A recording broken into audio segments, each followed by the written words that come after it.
बात करेंगे chairman PTI barrister Gauhar ने कहा कि हमारे लोगों के साथ ज्यादती हुई, हमें दोबारा सड़कों पर आने पर मजबूर ना करें। ये जमहूरियत का हिस्सा है कि अवाम सड़कों पर एहतजाज करते हैं। मुजाहिरीन में किसी के पास कोई असलहा नहीं था। बहुत हो गया। अब 9 मई की जो धूल है वो बैठनी चाहिए। 9 मई की धूल अब बैठनी चाहिए। हकीकत की तरफ देखो।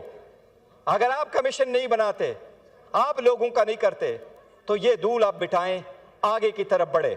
लेकिन सबसे पहले हमारा मुतालबा है कि जो रिस्पांसिबल लोग हैं इनको जस्टिस करवाए, ब्रिंग देम टू जस्टिस। ये हमारा एक मुतालबा है जनाब स्पीकर।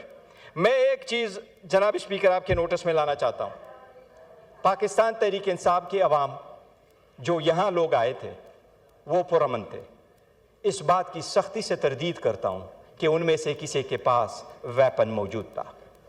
उनमें से किसी के पास वेपन नहीं है। भुट्टो का देखा, 45 साल बाद सुप्रीम कोर्ट कह रही है कि इसको इंसाफ नहीं मिला था।